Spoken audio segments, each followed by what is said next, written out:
Hi everyone and welcome to today's card creation where we're going to be using some goodies for WOW with the Fool's Gold, where I've done a DIY cardstock here by just heat embossing a whole panel, and also some uniquely creative stamps and dies as well. I'm going to be stamping that Flawed and Fabulous stamp set in this Aztec Glintz. It's like a really beautiful pink golden shimmer type of embossing. It's beautiful. I've got some watercolor cardstockers here. I'm going to be stamping on the smooth side, and I've got my mini Misty. Now this mini Misty is really great when you're heat embossing on watercolor cardstock to make sure you've got a really good impression. Now I'm going to be using my most favorite watermark ink here, which is going to be the WOW embossing powder in clear ultra slow drying. This is great to really adhere your embossing powders on. So these are the 3 floral images. We're going to be doing all of them, and then we're going to be heat setting it. So the color again for the WOW embossing powder we're going to be using is the Rose Glintz. It's really fine granules, and it's great for details, as you can see here. This is quite a detailed stamp. It's going to be beautiful.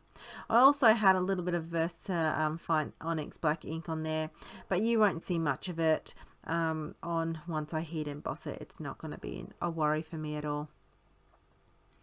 So I'm going to make sure this is all heat set. Got my WOW embossing powder tool here, and I'm going to put it on heat setting 2. Heat setting tool is really good for when you want to heat set your embossing powder, and setting 1 is really good for like mixed media and drying, gentle drying, so nothing's going to warp. Just really taking as much moisture from your creation as possible, really. Alright, so there is the heat embossed images, and then what we're going to do is we're actually going to do some die cutting from a card panel I've just made from the Fool's Gold. So I've just made my own cardstock. I've just put that embossing pad all over it and poured quite generously the Fool's Gold embossing glitter and heat set that. I've got some Ultra New watercolor pens here, and I've got my uniquely creative water aqua brush here, and I'm just going to pretty much watercolor these images in. I'm no watercoloring expert, so I am just, how I tend to watercolor is my favorite way is through heat embossing, because it traps the color. I don't have to feel like I have to stay in the lines, and it does it for me. So I just pre-wet my floral image just by brushing over with the clear, nice clean water that's in my brush, and I just brush it over, and then I let pretty much the actual paint do the work for me, and I just layer each petal one at a time. So I pretty much repeat this whole process for the leaves and for the rest of the flowers as well. As I said, I'm not a watercolor expert, but I do find this very therapeutic and relaxing. It's one of my most favorite things to do. And then I'll just start working on the leaves. So making sure that in between each color I do wipe it off on an embossing, like just a cloth on the side.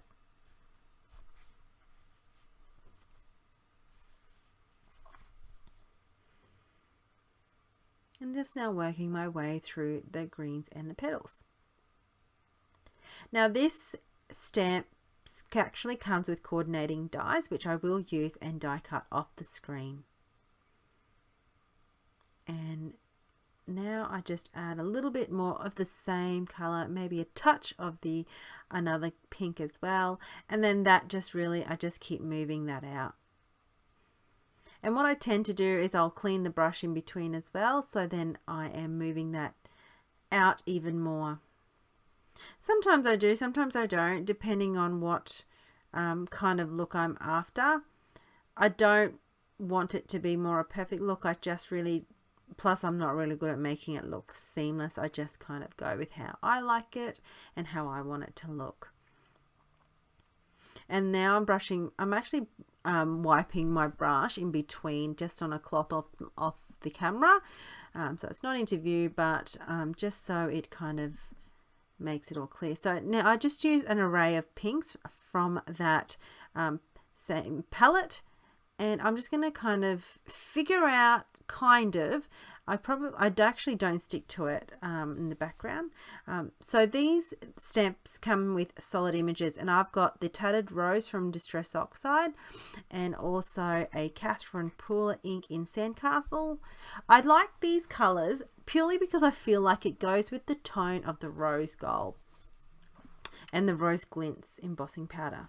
So I've got a white side folding card panel, and I'm kind of estimating where I feel like I need some of those leaves poking out. I love that this comes with solid images, so you can kind of make a layer behind your actual die cuts. So I'm kind of just playing around, keeping the images there because I wanted to see a little bit of them peeking through. Once I've finished with the Tattered Rose, I do the same thing with the Sandcastle, and I'll use both images of the leaves as well. Now adding touches of the Sandcastle. It's a beautiful latte type of color. It's just so gorgeous. I fiddle a lot here, so I'm just trying to make sure you do see a little bit of those leaves. I'm not obsessed too much about placement. And then once I am happy with that, I kind of play with the layout and use my Lawn Fawn glue here. Now this is going to go directly down everything because I'm going to pop up the actual florals. And I'm just going to center that towards the top and make sure that's adhered down. I'm going to play with the layout again because I didn't take a photo and I didn't pay attention to what I was doing. Alright, so I fiddle around an awful lot with this placement, and I do apologize. I just kind of play around till I find what makes me happy in placing all these down. Now this is where I stamp the sentiment. I'm going to stamp here. I've got my clear block, my rectangle clear block, and using the same Sandcastle ink from Catherine Pooler, I'm going to stamp it on a really thin piece of white cardstock. Now it says, "You are all kinds of awesome." This stamp set has some beautiful sentiments in there, and it's quite touching. So I adhered those florals down off screen, different layers of foam, and then I've got some sequins from Handmade by Brittany Lee from her Etsy shop, and this is the Amber selection. And I'm just going to use some of almost like all these rose gold tones of sequins, just spreading them out throughout my card. And that's what's going to finish off my card for today. So I hope you enjoyed today's card. I hope you visit us over on the blog to see all the goodies and links and a couple of close-up pictures. So thanks for watching, and I look forward to seeing you again.